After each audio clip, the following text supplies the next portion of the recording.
দেখতে দেখতে বছর ঘুরে শীত কিন্তু আবার চলে আসলো। শীত মানেই কিন্তু পিঠাপুলির উৎসব লেগেই থাকে। আর এই শীতের সময় এই পাটিসাপটা পিঠা খাবে না তা কি করে হয়? আসসালামু আলাইকুম সুপ্রিয় দর্শক, কেমন আছেন সবাই? আশা করি সবাই অনেক ভালো আছেন এবং সুস্থ আছেন। আজকে আমি তৈরি করব শীতের ভীষণই মজার একটি পিঠা, সেটা হলো পাটিসাপটা। আর আজকে আমি এই পাটিসাপটা পিঠার খিরসাটা একদম স্পেশালভাবে তৈরি করব, যে কোনো সাধারণ খিরসার চাইতে বেশি টেস্টি হবে। তা চলুন দেখে নিই আমি এই খিরসাটা কিভাবে তৈরি করলাম। এখানে আমি নিয়েছি পোলাওর চাউল। এই পোলাওর চাউলটাকে আগে থেকে ধুয়ে আমি ঝরিয়ে রেখেছিলাম। তারপর ব্লেন্ডারে হালকা একটু ব্লেন্ড করে নিয়েছি সুজি দানার মতো, দেখতেই পাচ্ছেন। এটা কিন্তু একদম মিহিদানা করে ফেলিনি, একটু একটু সুজি সুজি ভাব আছে এরকম। এখন এই খিরসাটা তৈরি করার জন্য আমি এখানে নিয়ে নিলাম কিছু কাজু বাদাম, কিছু পেস্তা বাদাম, কিছু কিশমিশ আমি কেটে ছোট ছোট টুকরো করে ভিজিয়ে রেখেছিলাম। সাথে আমি দিয়ে দিলাম নারকেল কোড়া।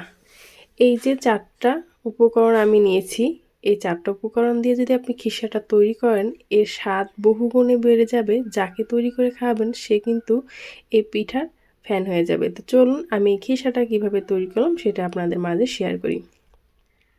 প্রথমে আমি একটি কড়াই বসিয়ে দিলাম, আর কড়াইতে আমি যেই চালটাকে গুঁড়ো করে রেখেছিলাম সেটা দিয়ে দিচ্ছি। সাথে আমি 1 কাপ পরিমাণ পানি দিয়ে এটাকে ভালোভাবে মিক্স করে নিচ্ছি। অবশ্যই এটা ঠান্ডা পানি দিয়ে মিক্স করে নিতে হবে, গরম পানির ভিতরে দিলে কিন্তু এটা দলা পাকিয়ে যাবে।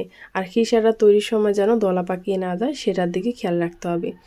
আমি 3 থেকে 4 মিনিট ভালোভাবে রান্না করে নিয়েছি মিডিয়াম আঁচে।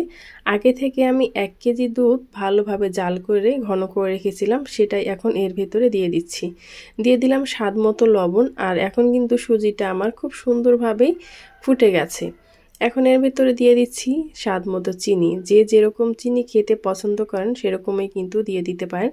তবে আমি 1 কাপ সুজির জন্য আমি 1 কাপ চিনি ব্যবহার করেছি। এখানে এখন সেই কিশমিশ, বাদাম, নারিকেল সব কিছু এখন এই পর্যায়ে দিয়ে দেব। যখন দেখবেন প্রায় খিরসাটা ঘন এবং আঠালো হয়ে গেছে, সেই সময় কিন্তু এই সব উপকরণ দিয়ে দেবেন। এভাবে একবার খিরসা তৈরি করে পিঠাটা তৈরি করে দেখুন, এর স্বাদ কিন্তু বহুগুণ বেড়ে যাবে। আমরা দেখা যায় সচরাচর যে কোনোভাবেই পাটিসাপটা পিঠা তৈরি করে খেয়ে থাকি, কিন্তু এভাবে একবার খিরসাটা তৈরি করে দেখবেন, আশা করি আপনাদের কাছেও ভালো লাগবে। আমার কিন্তু আরও পাটিসাপটা পিঠা রেসিপি দেওয়া আছে, চাইলে কিন্তু দেখে আসতে পারেন। শীতের নানান রকমের পিঠা আমার চ্যানেলে দেওয়া আছে। খিরসাটা যেরকম আঠালো হয়ে যাবে তখনই কিন্তু নামিয়ে নিতে পারেন। এখন আমি এখানে দিয়ে দিচ্ছি 2 কাপ আটা, সাথে দিয়ে দিচ্ছি 1 কাপ চালের গুঁড়ো। 2 কাপ আটার জন্য আমি 1 কাপ চালের গুঁড়ো দিয়েছি, স্বাদ মতো লবণ আর অল্প পরিমাণ এখানে আমি চিনি ব্যবহার করছি।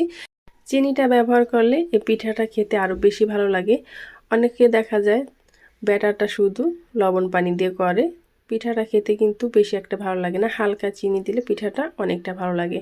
এখন আমি এখানে অল্প অল্প পানি দিয়ে একটা ব্যাটার তৈরি করে নেব। দেখতে পাচ্ছেন এটা কিন্তু একদম ঘনও না, একদম পাতলাও না। বেশি ঘন হলেও হবে না, আবার কিন্তু পাতলা হলেও এই পিঠাটা হবে না।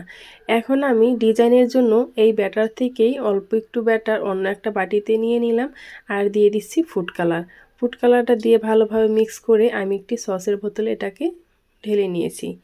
এখন চুলায় একটি ফ্রাই প্যান বসিয়ে দিলাম, আর ফ্রাই প্যানটাকে আমি মিডিয়াম আঁচে রেখে এই পিঠাগুলোকে তৈরি করব, তাহলে পিঠাগুলো মসৃণ এবং সফট হবে।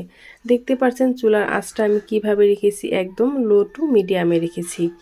এখন এই সসের বোতলের ভিতরে আমি যে ব্যাটারটা ভরে রেখেছিলাম সেটা কিন্তু এভাবে করে ঘুরিয়ে ঘুরিয়ে দিয়ে দিচ্ছি, তাহলে কিন্তু খুব সুন্দর একটা ডিজাইন চলে আসবে।